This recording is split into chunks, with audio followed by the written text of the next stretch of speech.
Hey there, motorcycle and powersports news fans. This is Jackie Van Ham. We are here at AIMExpo in Las Vegas. This excellent motorcycle, powersports, electronics, they do everything here. Trade show that's going on this entire week. I've got Mr. Kevin Dunworth with us, who is the spokesperson for this show. So I, of course, wanted to pick your brain and talk to you a little bit about this year's show, Kevin. What's going on here that is new and exciting for the 2022 AIMExpo?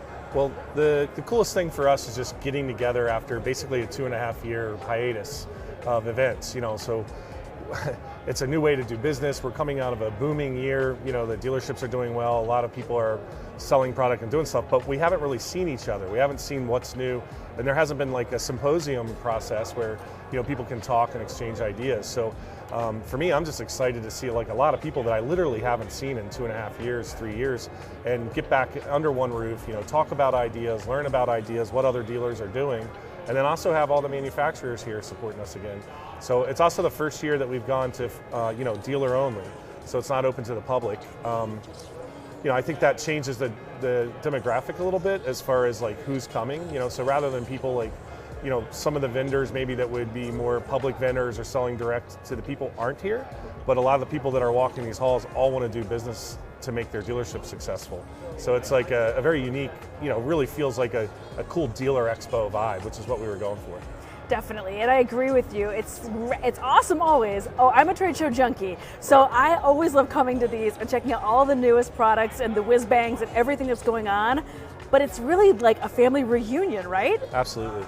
Yeah, and I think the cool thing that the AIMExpo brings, at least for me, and I know you and I have talked about this off camera, is the education aspects. So a lot of people think, again, and my favorite part is looking at all the new gadgets and touching stuff, but there's also a lot of education going on here at the main stage up there.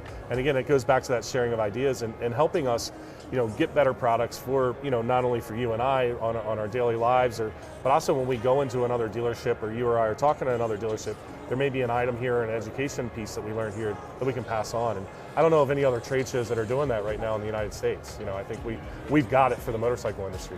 It does make it really special for sure. I know that there's a lot of exciting things happening over the next handful of days here. This evening is the Tucker Industry Party. Tomorrow, Ricky Carmichael, the legendary Ricky Carmichael, is the keynote speaker. There's a whole bunch of, like you said, education and information coming your way, as well as all this new product. But what I wanted to ask you about, because you're a little bit everywhere, right? Right. You are all over the place doing shows, talking to people. What trends are you seeing coming on going into 2022? Well, obviously the big buzz that everybody talks about is the electric motorcycle movement. I think you see a lot of the smaller bore bikes becoming popular again in America. As we have younger people, even older people getting back into bikes, I think America is becoming more of like, 10 years ago, you wouldn't send your daughter to college and thinking of getting her a motorcycle as transportation. I think these newer generations are going, hey, I can help her with parking, we can save some money, let me get her a small 250 motorcycle so she can get around campus. So I see those parts of the industry as far as like what I'm looking at, I see those growing. SSR is here. They've got a lot of different bikes that they're bringing into the country.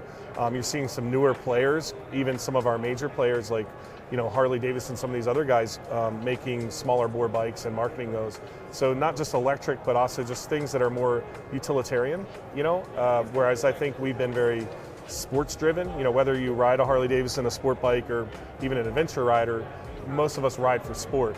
And I think it's becoming more customary. You're seeing even the gear changes, like, hey, this is really good gear. You can keep your nice clothes dry and walk into work and not feel like you're, so I'd say as far as new innovations and stuff, that's the thing that I think is the coolest. It's becoming more mainstream.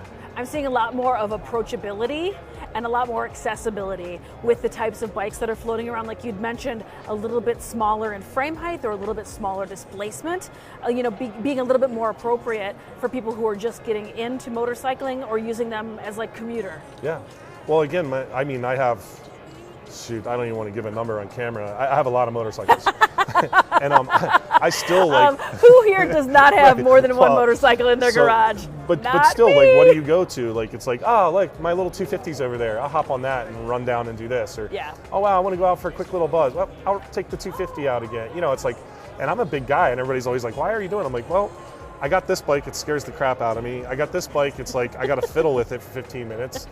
That bike's really fun. Like I go out and I'm just having fun on it, you know. And then it's also utilitarian when I need it for that. So, I think, like you said too, the word that you used was acceptance. I mean, I think the industry is realizing as we become, because I'm more of a street culture guy, you know. So I'm not necessarily speaking for AIMExpo now, but just for my own heart. I think that street culture always kind of starts with fashion. And I think, in my opinion, there's always been a rub on the motorcycle industry with that fashion side of it, and I'm not feeling that anymore. They're liking that. They're liking the fact that, hey, this person may have wanted to get into motorcycling because they thought it was cool or saw something they thought looked cool. Now, how do we keep that guy into motorcycling? How do we educate that motorcyclist into moving up on motorcycles or moving around in motorcycles and still having fun and continuing to stay engaged? And that all comes through acceptance. Definitely. So, an extension off of that question now, not only I'm curious to see what trends you're seeing, you personally, in custom bikes. Oh man, as far as the United States and custom motorcycle culture, a lot more acceptance to alternative brands. I mean, the United States has been dominated by one American V-twin marketplace for a lot of years.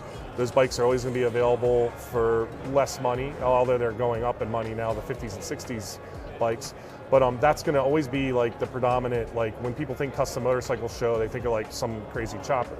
What we're seeing with a lot of the custom shows around the United States is they're diversifying. So, you know, we've had guys over the last years coming in with like, you know, super motards, but like perfectly built, custom, crazy super motards.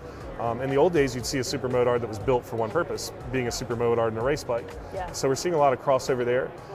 The thing I like about that is a lot of these younger guys that are building Harleys and doing other bikes, they're getting some of those. I'd like to say biker culture is still alive and well, but motorcycling culture is coming up. So, you know, look at the younger guy. He's riding a 60s chopper with his girlfriend on the back, but he likes dirt bikes in the weekend, and he's maybe shopping for a new adventure rider because he wants to go take some trips next summer.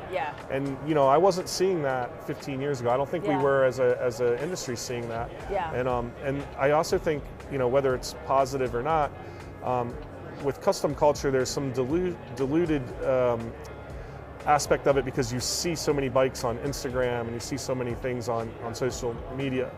The cool thing is that's driving that education level, and we're seeing like truly exotic motorcycles like starting to come out faster. You know, honestly, what I was building, like, not to be arrogant, but like I was building bikes 20 years ago, and people were like, there was nobody monoshocking a rear, you know, Triumph. You know, it was like Jay LaRosa, you know, Max Hazan, like a couple of us that all knew each other.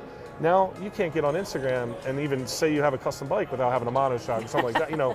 And I think that's pretty cool too. So long answer to, you know, short question, but no.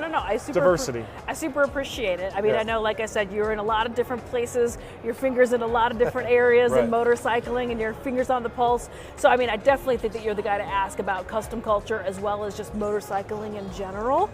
Which is why they would have you here representing this awesome show this whole week. So thank you so much for taking the time to talk to us, Kevin. Man, I'm so happy to be sitting here with you, Jacqui. You know, again, you and I, we get to work together a lot, and I always enjoy your smile, and you every time I see you, even if I'm having a bad day, I go, oh, cool, you know. So thank you so much for sitting with me and taking the time and letting me run my mouth. Well, thank you so much. I super appreciate you. Thanks for tuning in, guys. We'll see you later on down the road.